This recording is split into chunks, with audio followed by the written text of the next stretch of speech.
Salut à tous, c'est Audrey, bienvenue dans cette nouvelle capsule geek. Au sommaire cette semaine, beaucoup de jeux de société et des jeux de société qui vont changer. Vous allez voir qu'il va y avoir des jeux, pas mal de jeux entre amis et une petite nouveauté, un livre-jeu super joli. Je vous en parle juste après. On continuera avec une figurine que j'ai reçue du Japon. Et bien sûr, il y aura un drama et là j'en ai vu un qui est un petit peu plus dark que ce que je vous propose d'habitude. Donc voilà, j'ai très hâte de vous en parler. Allez, c'est parti pour cette capsule geek. Allez, on va commencer tout de suite avec un jeu super drôle, c'est Mimetix, distribué par BlackRock Games. Donc c'est pour 3 joueurs et plus pour des parties qui vont durer entre 30 et 45 minutes pour les 14 ans et plus. Alors Mimetix, c'est un jeu de mime des expressions françaises. C'est donc une grosse boîte qui va contenir plein de cartes avec un sablier parce que en plus de devoir mimer des expressions françaises, il va falloir faire vite parce que vous allez avoir un temps limité et franchement c'est à mourir de rire. Je me suis retrouvée au milieu de la pièce mais à pleurer de rire vraiment quoi. Je n'en pouvais plus parce que c'était tellement drôle de devoir mimer les expressions françaises. Je vais vous donner des exemples. Tirer les verres du nez. Eh ben, je vous lance le défi de mimer cette expression. Franchement, c'est balèze. Recevoir une volée de bois vert, c'est pas évident non plus. Ah ouais, reprendre du poil de la bête. Celui-ci, c'est quand même assez chaud. Pleuvoir des cordes, tenir la chandelle, se faire la malle, rentrer dans le moule.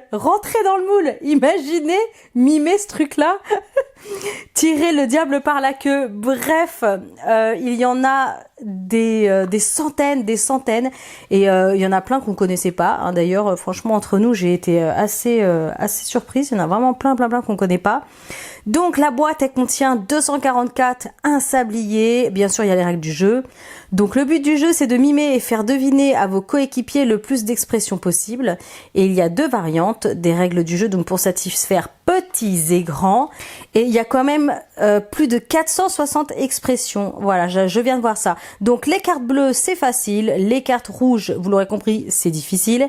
Et les cartes de couleur grise, blanche-grise, c'est les intermédiaires. Eh bien, je vous promets que c'est pas évident. On se dit oui, je vais arriver à faire deviner facilement celui-ci et tout ça. Et en fait, non, c'est vraiment compliqué parce que vous devez mimer, vous pouvez pas parler du tout, quoi. Mais à mourir de rire. Enfin, en tout cas, nous, on a passé vraiment pas mal de bonnes soirées. C'était assez fun. Et voilà, si vous cherchez vraiment un jeu entre amis, apéro ou soirée, mais c'est vraiment le jeu à avoir. Je vous le recommande à 2000%. Allez, on va rester dans le thème ambiance entre amis, collègues, soirée assez fun avec le jeu Judoku. Alors, je sais pas si on dit Judoku ou Judoku, je ne sais pas du tout, on va dire Judoku, ça fait plus joli. Donc Judoku, je vais mettre une interdiction sur la vidéo moins de 18 ans. Donc des parties qui durent entre 15 et 60 minutes pour un plan à 3 et plus. Voilà, déjà ça vous donne un petit peu la note du jeu. Révèle les pires pensées de tes amis. Donc on a essayé, c'est juste affreux. C'est juste affreux, c'est pas forcément évident, mais c'est à mourir de rire. Donc Judoku, le jeu qui pimente tes soirées. Alors il faut révéler en 8 secondes les pires pensées de ses amis, de sa famille et d'illustres inconnus avec des cartes demandant de la spontanéité, peu de morale et aucune retenue. Ouais, c'est bien ça. Je vais vous donner des exemples. Alors c'est une grosse boîte où il y a 400 cartes. 400 cartes, une appli, d'ailleurs j'ai pas encore regardé l'application, et on vous précise bien à l'arrière que cette boîte ne contient pas de questions intelligence, d'alcool et des photos des beaux gosses qui l'ont créée. Alors, je vais quand même vous montrer à quoi ressemblent les cartes. Donc évidemment vous avez la règle du jeu.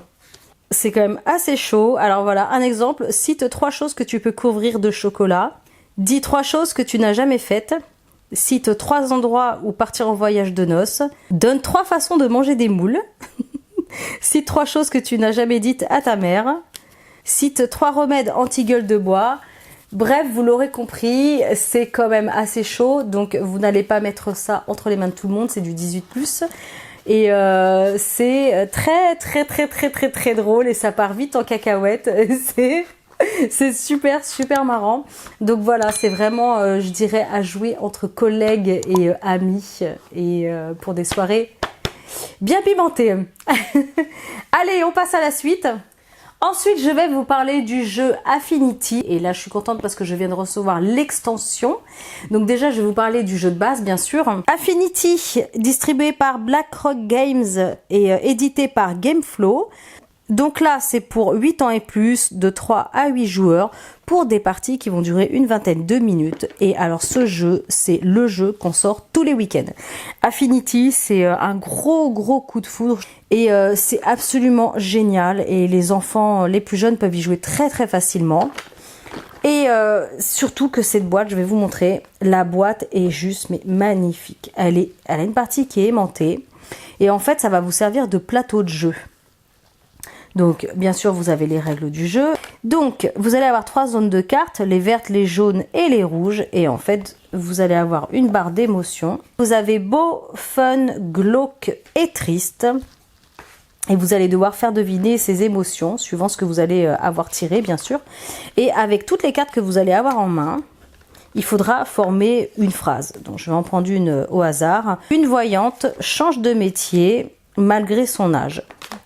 Donc voilà, alors évidemment vous pouvez faire plusieurs combos entre les cartes, des fois ça vous donne des trucs en effet hyper glauques, donc celui-ci il est vraiment drôle. Une fois j'avais fait une nonne un peu saoule, est enfermée dans le placard, ou je sais plus trop ce que c'était, mais il y a des trucs vraiment, il y a des trucs trop marrants quoi, il y a des phrases qui sont excellentes à faire. Donc si vous arrivez à faire deviner les émotions, donc du côté bleu ça va remonter, et si vous n'arrivez pas à les faire deviner au public, et ben du coup vous allez descendre du côté mauvais. Donc vous avancez comme ça au fur et à mesure, et c'est juste génial, c'est très rapide à mettre en place. La règle du jeu, comme je viens de vous l'expliquer, elle est toute bête, mais vraiment toute bête. Donc concernant l'extension, ça va être extension sensuelle, donc c'est pas forcément pour les plus jeunes, même s'il n'y a pas de... Voilà, hein, ça reste quand même très soft. Mais après voilà, peut-être qu'ils ne comprendront pas. Donc le jeu de base, c'est très bien pour les plus jeunes, et celle-ci, ça sera plus pour entre amis peut-être et avec les parents. Alors, Affinity, extension sensuelle, encore une fois, la boîte est sublime. D'ailleurs là, j'en vous le précise, c'est bien du 14+. Donc vous avez une petite règle du jeu avec la petite bouche là, trop mignonne. Vous avez donc du coup la nouvelle émotion à faire deviner, donc l'émotion sensuelle. Et vous avez les cartes, pareil, jaune, verte, rouge. Donc je vous en dis une au hasard. Un couple fait un massage sur un lit de pétales de fleurs. Voilà, donc forcément, si vous sortez ça à un enfant de 8 ans, je suis pas sûre qu'il perçoive les subtilités de l'extension. Et très jolie boîte, super fun, et ça rajoute voilà un petit piment en plus. Donc ce jeu, mais vraiment génial. Si vous cherchez un jeu très joli, coloré, qui se met en place très rapidement avec des règles qui s'assimilent en moins de 2 minutes, où vous pouvez jouer avec des enfants, des ados et parents, amis, voisins, famille, collègues, c'est le jeu idéal. C'est absolument génial. En tout cas, chez nous, c'est un gros coup de cœur. Allez, on passe à la suite maintenant. Allez, maintenant, on passe à une autre sorte de jeu. C'est un livre-jeu. Ça s'adresse aux un petit peu plus jeunes. C'est toujours édité chez Gameflow. Et ça s'appelle Ma première aventure, l'histoire dont tu es le tout petit héros. Alors celui-ci, c'est l'Odyssée du Phobos. J'ai eu la chance de le recevoir en fait par Gameflow avec pas mal d'avance. Il va sortir le 27 septembre normalement si je ne me trompe pas. Et ce livre est juste superbe. Alors ma première aventure, c'est quoi? Ça va être des livres pour enfants à partir de 4 ans. Donc soit ils vont commencer à le lire quand ils auront l'âge d'aller au CP, donc à peu près 6 ans, soit voilà, vous allez les lire avec eux. Donc chaque livre, c'est une histoire indépendante, c'est important de le dire, c'est vraiment une histoire différente à chaque fois. Et ce qui est très sympa, d'où ce que je vous disais, le livre-jeu, c'est qu'en fait, vous allez commencer l'histoire et vous allez avoir différents choix possibles. Donc déjà, au départ, On nous demande avec qui on veut jouer. Donc là, en l'occurrence, ça sera soit Toby le scientifique curieux, Gloob le mécanicien lunien ou Eclipse la pilote tête brûlée. Donc déjà, on va choisir et ensuite, on va pouvoir commencer l'histoire. Et à chaque page, il y aura des choix à faire. C'est un peu comme dans les jeux vidéo, ça me fait penser à Becomes Detroit Human. Je vous en parle régulièrement, mais c'est vraiment ça. Et suivant ce que l'on choisit, les actions que l'on fait, et ben l'histoire va prendre un autre chemin. Donc c'est ce qui est très intéressant, c'est que vous l'avez lu une première fois, votre enfant a choisi un personnage, votre enfant a choisi un premier chemin, et la deuxième fois, ça sera différent. Et c'est ça qui est super intéressant. En plus, celui-ci, voilà, Phobos se passe dans l'espace, l'univers est super joli, super coloré, ça parle aux petites filles comme aux petits garçons, je veux dire, c'est voilà, c'est tout à fait mixte. Et nous, en tout cas, on a flashé, Alexandre adore le lire, et c'est un gros coup de cœur. Et je vous parlerai la semaine prochaine d'un autre première aventure, d'un autre livre-jeu. Donc voilà pour Phobos.